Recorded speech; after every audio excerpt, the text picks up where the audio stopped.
Дэлхийн эрт их сургуулиудын нэг Ломоносовын нэрмжид Москвагийн улсын их сургууль 270 жилийн ойд зориулав. 1-р хэсэг. Ломоносовын нэрмжид эмгүү түүх, уламжлал, дэлхийн тавцан дахь байр суурь. Москва. Орос улсын нийслэл.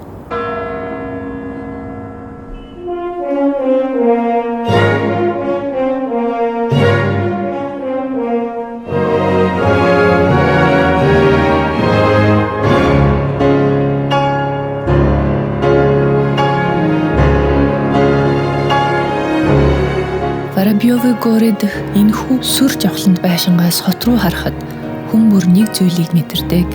Энд түүх амьдардаг. Таны одоо харж байгаа энэ байгууламж бол зөвхөн барилга биш юм аа.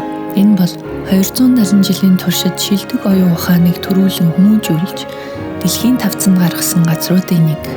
Ломоносовын нэрмжид Москвагийн улсын их сургууль. Товчил бол МГУ. Үүсэл түүх.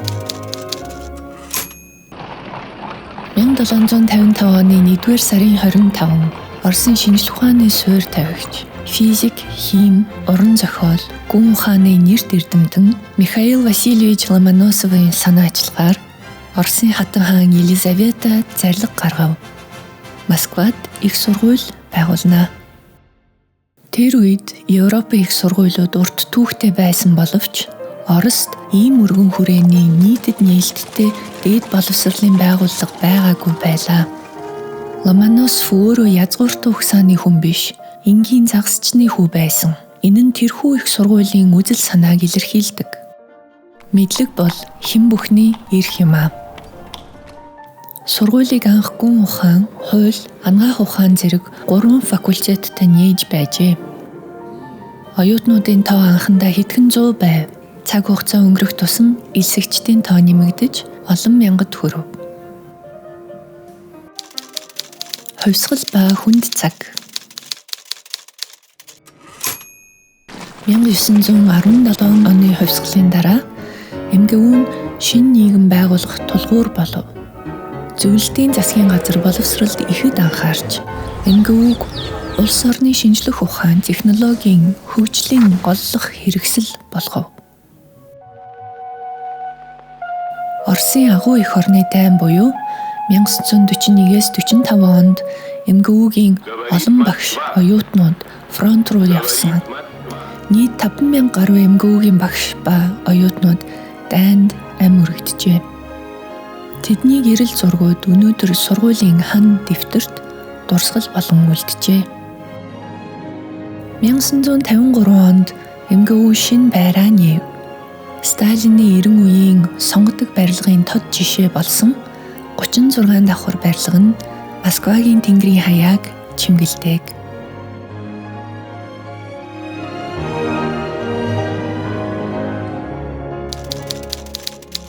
Өнөөгийн МГУ. Өнөөдөр МГУ бол Оросын хамгийн том их сургууль. Нийт 40,000 гаруй оюутныг 100 гаруй мэргэжлэр 40 гаруй факультетад бэлтгэж байна. Тус сургуульд 10,000 орчим багш, судлаач ажилладаг. Дэлхийн их сургуулиудын жагсаалтад МГУ тогтмол шилдэг 100-д ордог. Зүүн Европ, Евразийн бүс нутагта номер 1-т тооцогддог. МГУ нь физик, математик, уран зохиол, хим, биологийн чиглэлээр 11 Нобелийн шагналтан төрүүлсэн. Энэ сургуулийг олон алдартай улс төрч нийгмийн зүтгэлтэн гавьяа золтонгууд төгссөн. Төгсөгчд нь МГУ-гийн нэр хүндийг дэлхийд даяар мандуулж явна. Уламжлал ба соёл. МГУ зөвхөн шинжлэх ухааны биш, соёл уламжлалын төв юм. Шинжлэх ухааны номын сан нь 10 сая гаруй номтой. Сургуулийн 19-р зуунаас ихтэй 4 музей, олон мянган үзмэртэй. 1706 он Петр хааны зарлагаар байгуулсан ботаник цэцэрлэг нь улсын томоохон боловсрол шинжлэх ухааны төвд тооцогддог. 100 гаруй улсын оюутнууд суралцдаг МГУ бол жинхэнэ дэлхийн хэмжээний боловсролын хотхон юм. МГУ-гийн төрсөн өдрийн баярыг 1-р сарын 25 буюу оюутнуудын ивент итгэгч Гиген Татьянагийн өдөр тэмдэглэдэг. Энэ өдөр орос даяар оюутнууд хотын гудамжаар жагсаж, дуулж, найрладаг уламжлалтай. 2-р бүлэг МГУ ба Монгол 1940-од оноос өнөөг хүртэлх хамтын ажиллагаа. Монгол оюутнууд МГУ-д 1940-од оны дунд үеэс эхлэн бүгд найрамдах Монгол ард улс болон зөвлөлт холбоот улсын ах дүүгийн харилцааны хүрээнд МГУ-д Монголоос оюутнуудыг суралцуулж эхэлсэн. Тэдгээр оюутнууд нь тухайн үед Монголын цөөхөн орос хэлний нэг байв. Москвад физик, математик, хим, биолог, эдийн засаг, хууль зүйн, хэл шинжил зэрэг мэргэжлүүдийг эзэмшиж эх орондоо боцсон ирээд боловсрол шинжлэх ухааны суурийг тавьсан залуус юм. МГУ-г төгсөгч монголчуудын игнэнд академичид, их сургуулийн профессорууд, яамдын сайдууд, засгийн газрын гишүүд, улс орны удирдагчид багтжээ. МГУ-гийн диплом бол Монголд тогтмол хүндлэгддэг хамгийн нэр хүндтэй гэрчилгээний нэг. Монгол улсын их сургуультай хамтын ажиллагаа. МГУ нь МУИС-ийг 1942 онд байгуулахад идэвхтэй оролцож байлаа. Тэр цагаас институт хоорондын харилцаа зөвхөн оюутан солилцоогоор зогсоогүй, баттай хөгжсөөр иржээ. Хамтарсан эрдэм шинжилгээний ажлууд, Монгол судлаач, орос хэл шинжээчдийн хамтын бүтээлүүд нь энэ харилцааны тод илэрхийлэл болов. МГУ-гийн профессорууд МУИС-д лекц уншиж, МУИС-ийн эрдэмтэд Москвад дэлхийн шинжлэх ухааны хуралд оролцох боломж нээгдэв. Хоёр улсын хооронд байгуулсан гэрээ хэлэлцээрүүд нь энэ хамтын ажиллагааг хууль эрх зүйн хувьд баттгав. Зөвлөлтийн үеэс өнөөдрийг хүртэл Монголоос МГУ-д суралцсан оюутнуудын тоо хэдэн зууд хүрсэн байна. Тэдний олонх нь Монголын сургуулиудад багш, профессор болж улс орныхон шинжлэх ухааны технологийн суурь давхаргыг бүрэлдүүлэхэд гол үүрэг гүйцэтгэжээ. Өнөөдрийн Монгол оюутнууд МГУ-д зөвлөлт холбоот улс задарсан ч энэхүү холбоос тасраагүй. Өнөөдөр ч Монголын залуус МГУ-д мөрөөдлийн их сургуулиа хэмээн үздэг. Идүүгээ МГУ-д Монгол оюутнууд идэвхтэй суралцж байна.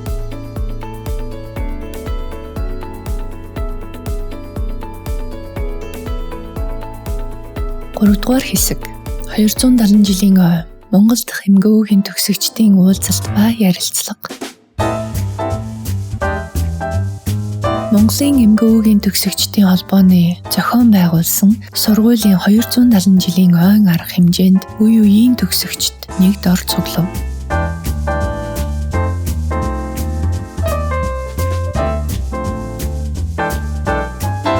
Наян жилийн хугацаанд 600 орчим монгол хүн тус сургуульд суралцсан байна.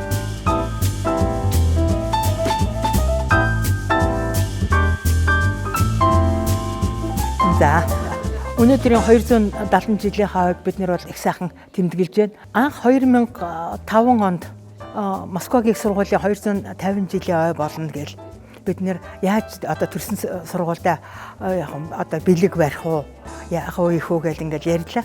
Тэгээд Мика огшоо удирдлагаар бид нэрсийг гаргаж ирсэн. Одоо талигаач болсон химийн Санжаа Сүрэн багш байна. Алхам Сүрэн багш байна. Проректор тэр үед хийжсэн математик төгссөн. Гунааж багш байна.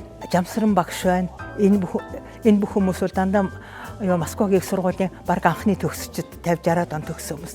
Эдгээр бүр сэтгэл гаргаж одоо анхныхаа ийм суурийг бид нэр тавьсан түүхтэй. 15 онд 260 жилийн ойгоор бид нэр энийг шинжилсэн. Одоо 270-аараа бас дахиад шинжиллээ. За өнөөдрийн баяртай бид нэр ном гаргалаа. Эхний хувилбараар ямар ч хэлсэн бид номоо гаргалаа. Төгсөгчдийнхаа бүртгэлийг шинжилсэн бас их ололт гэж бодож байна. Манай Москвагийн их сургуулийн төгсөгчид бол Монгол улсын их орны эдийн засгийн хөгжил тийм ээ ер нь бүх салбарт дандаа тэргүүлэгч байж ирсэн. Монгол улсын их сургуулийн 7 ректорын 4 нь Москвагийн их сургуулийн төгсөгч. Москвагийн их сургуулиуд Европын шинжлэх ухааны үндэс суурийг тавьж шинэ чиглэлийг үүсгэхэд бол бас их чухал үүрэг гүйцэтгэж байсан. Бүр аспирантурт 56 оноос эхэлж суралцуулах болсон хамгийн анхны аспирант бол Содномгоо шинжлэх ухааны академийн ерөнхийлөгч байсан Монгол Улсын их сургуулийн ректороор олон жил ажилласан. Баяртай нэг мэдээг хэм бол сая дөнгөж ерөөсө 4 сар энэ оны 4 сарын 17-нд Москвагийн их сургуулийн физикийн техникээр манай Монгол Улсын их сургуулийн багш инхтөр докторийн зэрэг хамгаалсан. Өнөөдрийн манай баярын хурал дээр элчин сайд Ирлийн Оросын холбооны улсын элчин сайд Алексей Николаевич Евсеков ирлээ.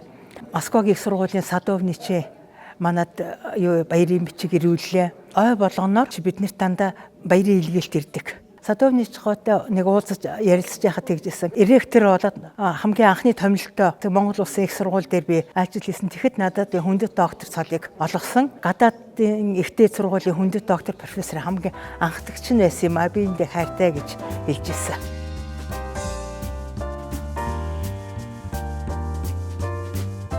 Тэгээ хоёулаа яри. Би чи насаараа огшлж байгаа юм шүү дээ. Тэр хүндээ харж ярих гоё байдаг байна. За гээ хэлээрээ. Өнөөдөр ингээд Москвагийн улсын их сургуулийн 270 жилийн ойд оролцож байгаатай их баяртай байна. За намайг Хурцын оюун цэцэг гэдэг. Би Москвагийн их сургуулийнхаа хуулийн факультетыг 1988 онд төгссөн. За би өнөөдөр алдарт Москвагийн их сургуулийн уулзалтанд дараад сууж байгаад их баяртай байна. Ихэм. За би 1986-аас 91 онд Москвагийн их сургуулийн философийн факультетыг төгссөн. Төгсөгчд бид нар төрлөх сургуулийнхаа ойг тэмдэглэж ихээр уулзаж цуглараад байна. 1972 оноос 73 онд Москвагийн их сургуулийн физикийн факультетийн биофизикийн тэнгамд мэргэжилдээ ажиллаад 2 жил ажиллаад тэнд дэд докторийн зэрэг хамгааллаа. Яг 50 жилийн өмнө Москвагийн их сургуулийн сэтгүүлчийн ангийг төгсөж исэн. Тэгээд манай сэтгүүлийн факультетыг бол хамгийн анхны төгсөгч нь 1963 онд төгссөн байна. Тэгээд 90 гаруй одоо улсууд Монголоос очиж Москвагийн их сургуулийн сэтгүүлгийн ангид суралцж төгсжээ. Тэгээ яг бид нар тавлаа очсон юм аа. Радио телевизийг анх байгуулна гэхэд би юунда сэтгүүлчээр 5 хүн, киноны дээд сургуульд оператор, найруулагчаар 8 хүн билүү. Бид нар 10 хэдүүлээ явж ирсэн. Тэгээ бүгдээрээ тэр киноныхан болуулаа найруулагч, оператораар зурагтад ажилласан л да. Үнэхээр Москвагийн их сургуульд сурч төгснө гэдэг бол жирийн хүнд олддоггүй. Тэр дундаа малчин айлын хүү, жамсрангийн бямдарч бүүч олддоггүй хов зэя байсан шиг санагддаг юм аа. Миний амьдралд тохиолдсон баяр түүл явдлууд дотроос энээс дээр гарах баяр түүл явдал барагтай бол байдгүй юм аа. Сүхбаатарын цалинтай, улаан дипломтой энэхүү одоо хуулийн факультет төгсөжсэн. 270 жилийн ойн баяр гэдэг бол их сургуулиас гадна улс орны хувьд ч гэсэн бүхэл бүтэн тийм хөгжлийн хэд хэдэн үеийг өнгөрөөсөн ийм одоо үе байдаг. Ингээ энэ утгаараа үзэх юм бол манай Москвагийн их сургуулийг төгссөн хуульчид бол хуульчдын ёс суртахуун, шударга ёсны төлөө тэмцлийн хамгийн их одоо мандаалагчд байсан гэж би дүгнэж байгаа. Энэ утгаар Москвагийн их сургуулийн хуулийн факультетийн үе үеийн төгсөгч нартай баярын мэнд хүргье. Төрийн захиргааны чиглэлээр судалгаа явуулахдаа ч хүртэл асуудлыг олон талтай байдгийг юмыг наастаа цаантаа хүлээж авдаг. Тэр зүйл нь Москвагийн их сургуулийн гав явж ойлгодог. Тийм утгаараа л би сургуулиар авахрагдаг. Хүн бодгонд олдохгүй тийм хувь заяа олдоод тэр дэлхийд нэртэй алдартай Москвагийн их сургууль Ломоносовын нэрмж Ломоносов гэдэг нэрээрээ их алдартай юм байлээ. Ломоносовын их сургууль гэдэгт сурж төгсөндөө би айгүйх бахархаж явдгийн штэ. Сайхан уулзалтыг ингээд талын нэг тарцсан Москвагийн их сургуулийн олон факультетийн энэ улсуудыг ингээд цуглуулж энд ийм уулзалт хийсэн зохион байгуулагчдад бол бид нар гүн талархал илэрхийлэх ёстой гэж бодож байна. Их сайхан би өндөр сэтгэлтэй байна. Өнөөдөр манай төгсөгчдийн хуулзалтанд хамгийн ахмад хүн Гумгааж багш оролцож байна. 87 настай ширнэжээ би тэгэхэд бас баярлж суулаа. Би 74 онд өөрөө төгсөж ирээд тэгээд радиогийн гадаад нэвтрүүлэг зөвхөн энэ салбартаар одоо 38 жил ажиллаад тэтгэвртэй гарсан. 70-аад оноос эхлээд яг тэр эд хөгжлийн үед нь телевизэг удирдах байсан Москвагийн их сургуулийн төгсөгч Эрдэнэ Туяа байна. Бас телевизийг нэлээд олон жил 20-аад жил удирдсан. Телевизийн олон төрлийн одоо нэвтрүүлгийн төрөл жанрыг бий болгоход их хувь нэмэр оруулсан.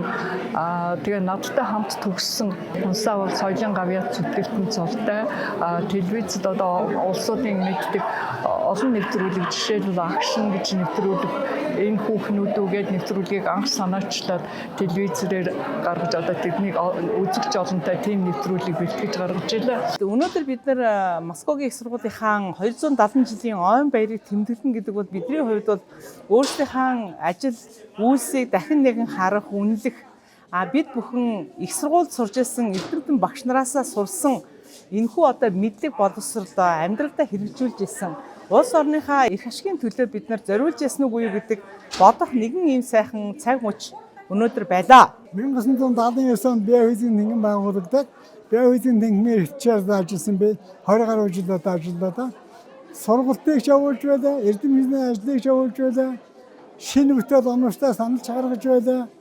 Ингээд би бол одоо Москвагийн сурд хэдэн удаа томилтоор ирсэн тоож мэдэхгүй. Хамгийн сүүлийн 2015 онд доктор Төмөрбаатар доктор Инквери гэдэг хоёр багштайгаа очиж илтгэл тавьж бас хэлцүүлж одоо хамтын ажиллагаа үргэлжилж явж байгаа. Монгол улсын шинэ үндсэн хуулийг боловсруулах ажилд эхнээс нь би оролцсон. Тухайн үеийн улсын баг гуралд Санжийн баяр, Даваадаржийн гамболд, Санжаа сүрэнгийн зориг гээд миний үе анхны гарчиг тавихаас нэхлэж үндсэн хууль боловсруулах ажилд оролцож байлаа. Энэ бүгд бол Москвагийн их сургуулийн тэр агуу их эрдэмтдийн бидний толгойд суулгаж итгэл үнэмшил болгосон энэ их буян байсан юм аа. Тэгээд одоо ер нь Биохизийн сүлүүд их өргөжж байгаа. Хэрэгтэй шинжлэх ухаан, хөдөө аж ахуйтай холбоотой, ангаах ухаантай холбоотой, одоо сүүлийн үед яриад байгаа нь биотехнологитой шинж холбоотой, химийн оюун ухаантай шинж холбоотой ийм шинжлэх ухаан. Ийм учраас энэ миний багш нар манай Москвагийн сургуулийн эрдэмтэд бидэнд их зөв сайхан зааж өгчтэй гэж баярлаж явдаг. Тэрнийг шав нартай хэлж байдаг юм да. Тэгээ одоо ингээ эргээд бодож байхад Москвагийн их сургуулийн төгсөгчид ер нь Монголын одоо улс ардын аж ахуй гэж ярьдаг да. Тэрнээс гадна шинжлэх ухаан, соёл боловсрол бүхэл салбарт одоо салбарын хөгжилд бол онцгой хувь нэмэр оруулж иржээ гэж би одоо тэгж бодож байна. Бид нар чинь хүн ардыгаа соёлжуулах нийгмээ их зүв байлгахын тулд ажиллах ёстой байлээ сэтгүүлч чинь. Эхнээс нь өнөөдрийн хүртэл одоо тасралтгүй ажиллаж, тасралтгүй тусал дэмжиж ирсэн ийм л одоо сайхан хамт олон байгаа. Би бол найз нөхдийн шугамаар дандаа холбоотой байдаг. Одоо би өнөөрөө очиод бас дахиад өчнө. Би Москвагийн сургууль төгсөгчдийн 270 жилийн арга хэмжээнд ороод ирлээ. Бидний хамтын ажиллагаа үргэлжилж байна шүү. Сайхан байна шүү гэж би өнөөдөр хараа захаа өчиж мэйл үчиж бодож байна. Бодиттой юмыг, агуулгатай юмыг хүмүүсийн нүдрүүгэн хараад, инээмсэл дүүрэн нүрийг хараад тэрвэрлдээ тэмдэглэх шиг гоё юм хаа байдгийм бэ? Өнөөдөр бидний юундар Москвагийн их сургуулийн түүхийн талаар кино харууллаа шүү дээ. Бид чи эднэрийн нэг эз шүү гэж бодоход надад бахархаж байна. Миний тэр амьдрал туулсан юм юу ч би Москвагийн их сургуульд орж сургууль төгссөн тэр юм бол миний үр удамд мөнхөд дурсагдах юм байна. Гоё байна. Эмгүүд сурсан, төгссөн хүн бүрийн амьдралын замд Москвагийн жилүүд тод улмөр үлдээсэн нь тодорхой. Мэргэжил, хил, нөхөрлөл, дэлхийн өргөн харагдац тэд Монголд буцаж ирэхдээ зөвхөн диплом биш, өөр нэгэн дэлхийн хэмжилтийг дагуулж иржээ. 1755 оны 1-р сарын 25-нд асаагдсан тэр гэрэл өнөөдөр 270 жилийн дараач унтрахгүй гэрэлтсэн хэвээр Монголын залуус тэр гэрэлд татагдсан явсаар ирсэн бөгөөд өнөөдөр ч явсаар байна. Эмгүү зөвхөн Оросынх биш, мэдлэг гэрэл хийлдэг, асуулт тавьдаг, дэлхийг ойлгохыг хүсдэг хүн бүхнийх юм. Монголчууд энэ их сургуулийн түүхэн нэгэн хуудсыг бахархалтайгаар бичлэлцээ.